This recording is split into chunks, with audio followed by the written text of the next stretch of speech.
Halo, assalamualaikum warahmatullahi wabarakatuh. Salam sukses dan salam sejahtera untuk kita semua ya. Ketemu lagi dengan channel novel kita, novel kesayangan Anda semua. Mohon dukungan subscribe, share dan like-nya, agar channel ini bisa berkembang dan semakin bersemangat untuk menampilkan novel-novel terbaru ya teman-teman. Selamat menikmati dan semoga terhibur ya. Bab 110. Sebelumnya, Wina sedikit khawatir karena Dennis selalu menghalangi Sarah untuk pergi ke kampung halamannya. Bahkan orang tua Dennis juga tidak mengizinkan Sarah datang. Alasan yang mereka gunakan adalah karena lingkungan di pinggiran kota buruk dan mereka takut Sarah akan tidak betah tinggal di sana. Wina sedikit khawatir keluarga Rifan menyembunyikan sesuatu. Namun, Sarah malah merasa mereka sangat menghargainya. Takut lingkungan pinggiran kota yang buruk akan memengaruhi hubungannya dengan Dennis. Itulah sebabnya, Sarah tidak mengungkitnya akan pergi ke sana lagi. Namun, sekarang mereka sudah menikah. Mengapa keluarga Rifan tidak membiarkan menantu baru mereka mengunjungi ke rumah mereka? Di saat Wina merasa aneh, Sarah berkata, terserah mereka saja. Aku nggak terlalu ingin pergi ke pinggiran kota juga.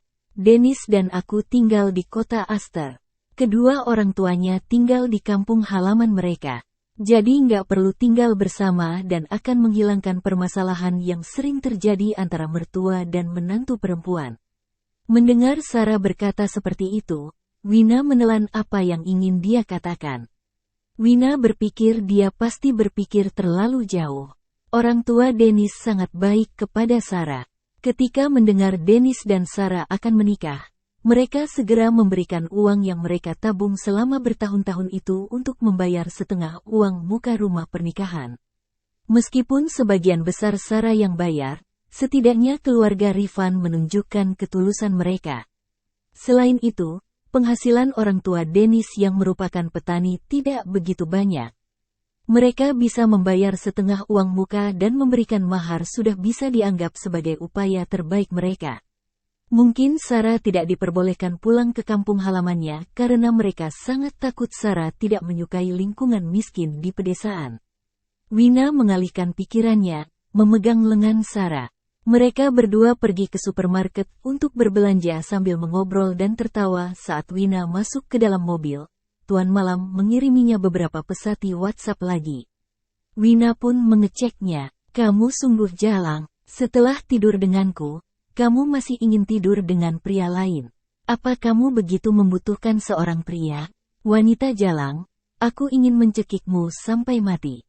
Semua pesan itu isinya menghina Wina. Wina sangat marah saat membacanya. Dia pikir dia siapa? Apa hak pemerkosa untuk menghinaku? Wina mengetik dengan kesal, apa kamu sudah gila? Aku bukan siapa-siapamu. Aku bisa tidur dengan siapapun yang aku mau. Jangan mengatur-ngaturku. Setelah mengirimkannya, Wina teringat bahwa Tuan Malam punya bukti yang bisa mengancamnya. Ketika Wina ingin menarik kembali pesan itu, sudah terlihat Tuan Malam sedang mengetik. Artinya Tuan Malam sudah melihat pesan yang dia kirimkan. Jika dia menariknya sekarang, akan kelihatan seperti agak ditutup-tutupi, jadi sebaiknya dibiarkan saja. Aku memang gila, jadi aku nggak bisa melepaskanmu. Hanya beberapa detik, Tuan Malam mengirim pesan itu. Wina tertegun sejenak saat membacanya. Tuan Malam nggak bisa melepaskanku. Ketika Wina memikirkan harus membalas apa, pesan yang lain sudah masuk. Aku mencoba untuk melepaskanmu, tapi aku sangat merindukanmu. Aku merindukanmu setiap saat setiap hari. Datang dan temui aku di The Night Bar, ya. Kalimat terakhir terlihat agak memohon. Wina merasa pria ini benar-benar gila sampai mengatakan hal seperti itu. Mana mungkin seorang pemerkosa bisa merindukanku? Yang dirindukannya pasti hanyalah tubuhku. Jihan pernah bilang tubuhku seperti bunga popi. Setelah disentuh sekali, akan membuat ketagihan. Tuan Malam ini mungkin sama saja dengan Jihan. Wina menghela napas dan membalas, Tuan Malam, aku lagi datang bulan. Benar-benar nggak bisa. Wina membalas dengan alasan itu agar bisa menunda beberapa hari. Setelah melihat Wina menyimpan ponselnya, Sarah tersenyum lembut dan bertanya, dari pacar barumu itu? Wina tertegun sejenak. Kemudian, Wina ingat bahwa sebelumnya dia membohongi Sarah untuk menutupi bahwa dirinya diperkosa dengan mengatakan dirinya sudah menemukan pasangan yang serius. Sekarang, dia tidak bisa menarik kembali kebohongannya, jadi hanya mengangguk dengan canggung dan berkata, iya. Sarah tidak menyadari ada yang aneh, malah bertanya dengan semangat, kapan kamu akan memperkenalkannya pada kakakmu ini? Bab 111. Wina tersipu dan berkata dengan malu-malu, Sarah, dia, sebenarnya. Harus bagaimana aku menjelaskannya? Kalau Sarah tahu aku telah diintimidasi oleh Tuan Malam, berdasarkan temperamennya, Sarah pasti akan mencari perhitungan dengan Tuan Malam. Waktu Sarah tahu aku ditendang Ivan, dia langsung emosi dan berencana membeli tiket untuk pergi ke kota Ostia untuk membunuh Ivan. Gara-gara itu, sampai sekarang aku nggak berani memberitahu Sarah bahwa aku menderita gagal jantung karena tendangan itu. Melihat Wina yang ragu-ragu seperti, Sarah mulai khawatir dan berkata, jangan bilang di seperti Jihan, yang nggak ingin menikah tapi hanya ingin menafkahimu. Wina dengan cepat menggelengkan kepalanya, bukan. Sarah mengernyit dan bertanya, jadi apa yang terjadi? Wina menghela napas. Dia tidak bisa menyembunyikan hal itu lagi dan memberitahu Sarah dengan jujur. Setelah mendengar cerita Wina, Sarah langsung menghentikan mobilnya di pinggir jalan. Apa katamu? Kamu benaran dibegituin oleh orang asing? Sarah mengira dirinya salah dengar dan bertanya lagi. Wajah Wina memerah, tetapi dia harus mengangguk. Ayo, kita lapor polisi. Sarah sangat marah hingga ingin langsung menginjak pedal gas, melesat ke kantor polisi, tetapi Wina segera menghentikannya. Aku sudah pernah melapornya, tapi sangat sulit menangkapnya. Ditambah lagi, dia punya bukti aku ingin membunuh Emil, jadi aku nggak berani menyinggung perasaannya. Kamu bilang bukti apa? Tanya Sarah terkejut.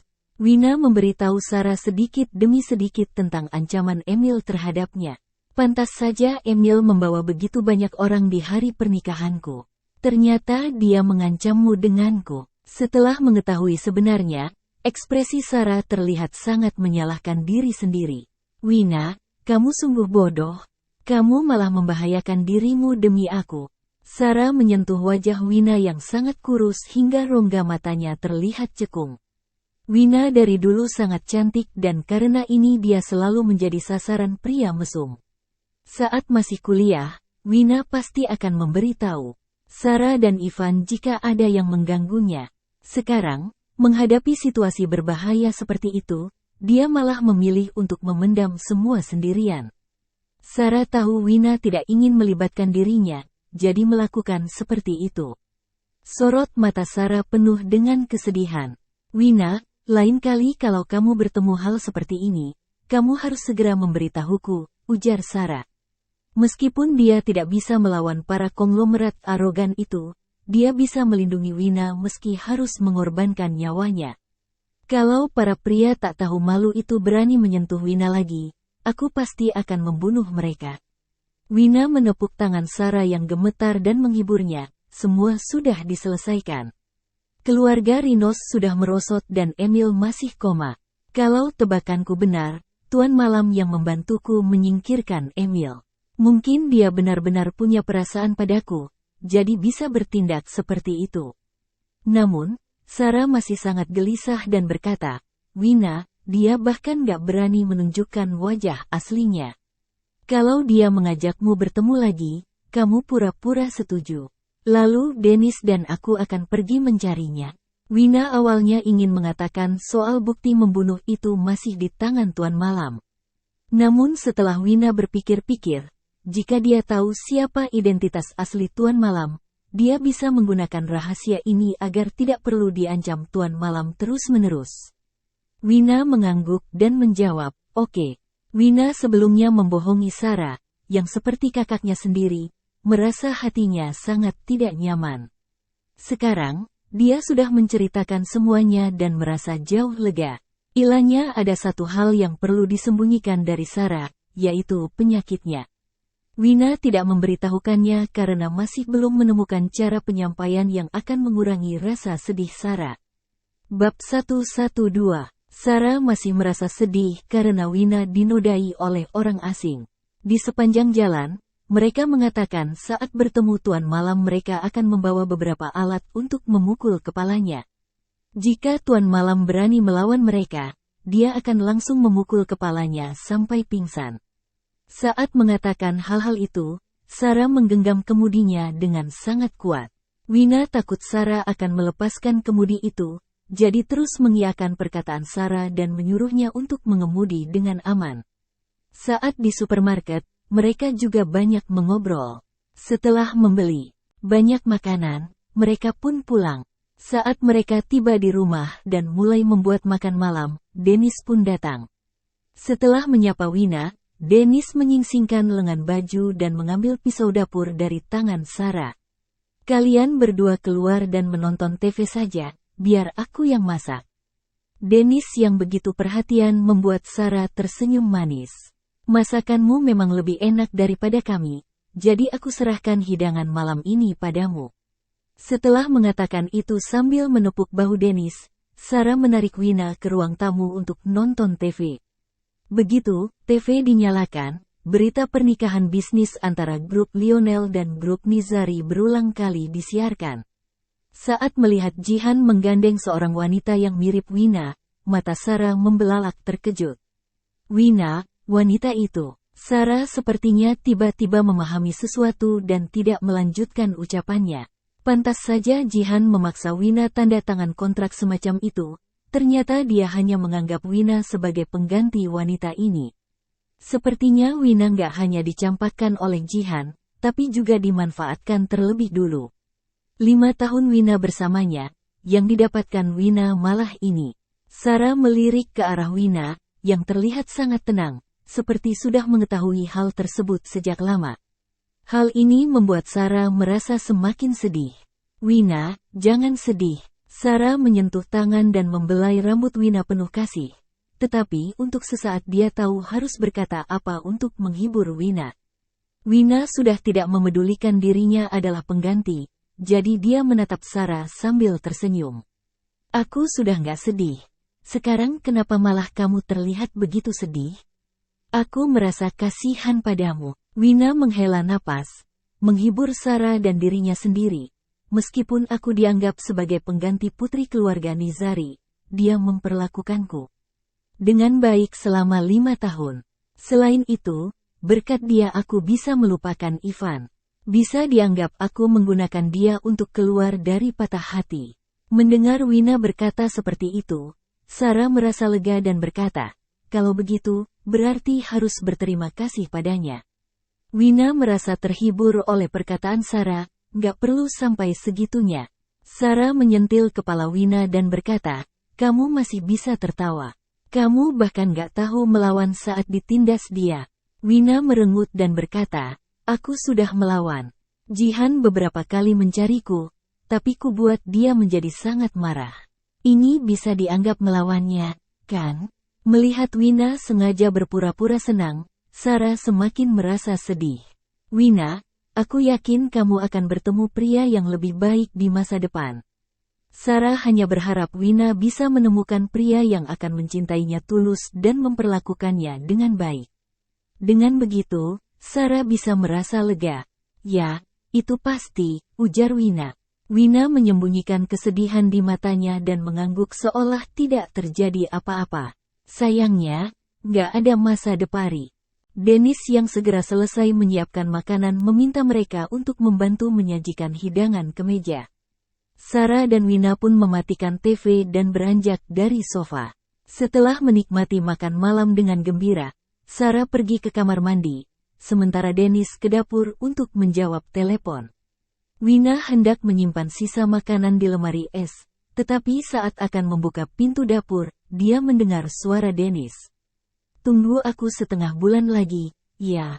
Setelah urusan di sini selesai, aku akan pulang. Kalau terlalu sering akan ketahuan. Bab 113.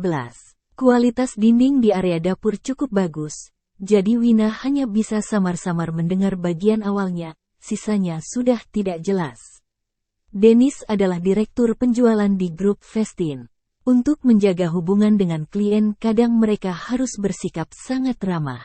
Hanya saja, ucapan terlalu sering akan ketahuan, membuat Wina merasa ada yang tidak beres. Wina masih berdiri di depan pintu ketika Dennis membuka pintu. Saat melihat Wina, ekspresi Dennis seketika berubah. Wina. Dennis segera bersikap normal. Lalu sambil menunjuk ke ponselnya, dia berkata, klienku, ada masalah dengan produk yang dia beli dan ingin diretur. Jumlahnya cukup banyak pula. Dia menghubungiku untuk segera mengurus masalah ini, tapi aku masih harus mengajukan prosedur pengembalian ke perusahaan dulu. Jadi harus menunggu sampai prosedurnya selesai aku baru bisa ke sana. Aku sampai harus memohon padanya untuk memberi kelonggaran waktu. Penjelasannya masuk akal, tetapi kalimatnya terlalu sering akan ketahuan, tidak disebutkan dengan jelas. Wina tidak ada niat menanyainya langsung. Kamu menjelaskan panjang lebar padaku untuk apa? Aku bahkan gak kedengaran apapun, ujar Wina dengan ekspresi datar. Mendengar itu, ekspresi tegang Dennis menjadi rileks dan berkata, aku takut kamu salah paham saja, jadi ku jelaskan dulu padamu. Wina mengangkat piring di tangannya sambil masuk ke dapur dan berkata, kebetulan aku ingin buka pintu, kamu sudah keluar. Melihat Wina meletakkan sisa makan itu ke lemari es, keraguan Dennis benar-benar hilang. Dia pasti hanya ingin memasukkan makanan itu ke dapur, bukan sengaja menguping pembicaraanku. Ya, kebetulan sekali, ya, balas Dennis dan berjalan keluar. Wina menoleh. Menatap punggung Dennis, dia merasa sedikit gelisah. Wina agak ragu untuk memberitahu hal ini kepada Sarah. Lagi pula, Sarah sangat mencintai dan mempercayai Dennis. Jika diberitahu, kemungkinan akan memengaruhi hubungan Sarah dan Dennis. Jika tidak diberitahu, Wina merasa bersalah pada temannya. Setelah ragu beberapa saat, Wina pada akhirnya mengirim pesan kepada Sarah dan menceritakan semua yang baru saja dia dengar. Ada 3 alasan mengapa Wina tidak menanyai Dennis secara langsung. Pertama, dia tidak punya hak bertanya. Kedua, dia tidak ingin membuat Dennis menjadi waspada. Ketiga, dia melihat Dennis memperlakukan Sarah dengan baik dan tidak terlihat seperti pria yang akan mengkhianati Sarah. Namun, hal seperti ini, ketika tanpa bukti nyata, dia hanya bisa mengingatkan Sarah secara diam-diam agar Sarah lebih sedikit waspada. Sarah dengan cepat membalas pesannya, baiklah, aku akan memeriksa ponselnya secara diam-diam malam ini. Wina tahu Sarah selalu tenang dalam menangani hubungan, jadi dia tidak perlu terlalu khawatir. Jangan lupa beritahu aku hasilnya. Setelah mengirim pesan ini, Wina mematikan ponselnya. Saat Wina keluar dari dapur, Sarah juga kebetulan keluar dari kamar mandi. Keduanya saling memandang secara diam-diam. Sarah akan mengamuk ketika menghadapi urusan yang menyangkut Wina. Namun, saat menyangkut urusannya sendiri, dia cukup pandai menyembunyikan emosinya. Wina merasa berat hatinya saat melihat Sarah dengan tenang memegang lengan Dennis dan pulang. Dia takut Sarah akan mengetahui sesuatu yang buruk. Lagi pula, mereka baru saja menikah. Kalau benaran ada apa-apa, bagaimana dengan perasaan Sarah? Wina tidak berani tidur. Dia duduk di sofa sambil memegang ponselnya menunggu kabar dari Sarah. Sekitar jam 2 pagi, Wina menerima pesan dari Sarah. Wina, sudah kuperiksa, memang hanya kliennya. Kliennya adalah laki-laki. Dennis juga menjelaskan kata-kata itu. Maksudnya karena dia dan klien mengambil sedikit keuntungan lebih, dia takut jika terlalu sering berkomunikasi klien itu akan ketahuan. Mendapatkan berita ini, Wina merasa sangat lega. Wina langsung membalas, maaf, ya, Sarah, aku terlalu berprasangka. Bab 114. Sarah, Wina, kamu harus ingat kita tumbuh bersama dan sudah seperti adikku. Kalau kamu menemukan sesuatu yang mencurigakan, kamu harus beritahu aku. Kalau enggak, sia-sia aku sudah menyayangimu selama bertahun-tahun. Membaca pesan itu, Wina pun tersenyum. Sarah percaya padanya dengan sepenuh hati, jadi tidak akan menyalahkannya sudah ceroboh. Wina, oke, aku akan menuruti Kak Sarah. Setelah mengirim stiker selamat malam, Wina pun meletakkan ponselnya dan pergi tidur dengan tenang. Keesokan hari, sore, Wina dibangunkan oleh belasan panggilan telepon. Wina yang masih setengah sadar mengambil ponselnya dari bawah bantal. Nona Wina, apa kamu sudah bangun? Wina dengan susah payah membuka matanya ketika mendengar suara Rian yang jelas dan enak didengar. Pak Rian, ada urusan apa? Apa kamu sudah merasa lebih baik? Ya, Wina hanya mengiyakan. Rian merasa sedikit kecewa mendengar Wina yang begitu dingin. Namun, Rian dengan cepat menyesuaikan suasana hatinya. Nona Wina, grup Gerard mengadakan pesta perayaan malam ini. Apa aku boleh mengundangmu menjadi pendamping wanitaku? Wina tertegun sejenak dan menolak tanpa ragu. Aku nggak ingin pergi. Rian tidak marah meski ditolak. Sebaliknya, dia terus berkata dengan lembut, anggap saja untuk menjagaku, oke? Wina berkata dengan datar, Pak Rian, ada Faris yang bisa menjagamu. Kenapa kamu harus meminta aku pergi? Rian menjelaskan dengan lembut, Faris membuat kesalahan kecil, jadi saya menyuruhnya kembali ke kota Ostia. Wina berpikir bahwa Rian akan kembali ke kota Ostia setelah rapat penawaran selesai. Namun tidak disangka bahwa Rian tidak pergi, malah mengusir asistennya. Wina berangsur-angsur mengernyit, Pak Rian, apa kamu nggak berencana kembali ke kota Ostia? Mendengar Wina bertanya seperti itu, perasaan kecewa Rian menjadi semakin dalam. Kamu sangat berharap aku kembali ke kota Ostia? Tanya Rian. Wina tentu berharap Rian segera pergi, sehingga dia tidak harus menjamu Rian sepanjang waktu. Dia tidak ingin menghabiskan sisa hidupnya untuk Rian. Kata-kata itu hanya di hati Wina, dia tidak menjawab apapun kepada Rian. Keheningan Wina membuat Rian langsung mengerti. Rian merengut dan berkata dengan datar, aku akan pergi setelah pesta perayaan. Setelah mengatakan itu, dia bertanya pada Wina dengan nada memohon, jadi, temani aku ke pesta perayaan malam ini, ya. Wina setuju setelah mendengar Rian akan pergi setelah pesta perayaan. Paitli Auni, Wina segera bangun, minum obat, mengenakan pakaian yang longgar dan menutupi wajah pucatnya dengan riasan. Mobil Rian sudah menunggu di bawah. Ketika melihat Wina keluar dari lift, Rian segera turun dari mobil dan menghampiri Wina. Rian sangat elegan dan penuh etika. Dia mengambil tas dari tangan Wina dan membukakan pintu mobil untuk Wina. Wina merasa sedikit tidak nyaman dengan perhatian Rian, tetapi dia diam saja, mengatupkan bibirnya dan masuk ke mobil. Setelah memasang sabuk pengaman, Wina melihat keluar jendela dan mendapati ada sebuah mobil Bugatti yang berhenti tidak jauh dari mereka. Melihat tipe mobil itu, Wina teringat pada Jihan. Saat Jihan bepergian sendiri, dia paling suka mengemudi mobil Bugatti. Wina melihat nomor pelat mobil itu. Bukan mobilnya. Wina ingat semua pelat nomor mobil Jihan, tetapi belum pernah melihat yang ini. Jadi, mobil Bugatti yang diparkir tidak jauh itu bukanlah mobil Jihan. Wina merasa sedikit kecewa dan merasa dirinya bodoh. Sampai saat ini, dia masih sedikit berharap-harap. Dia akan menikahi wanita pujaan hatinya. Apa yang kuharapkan lagi?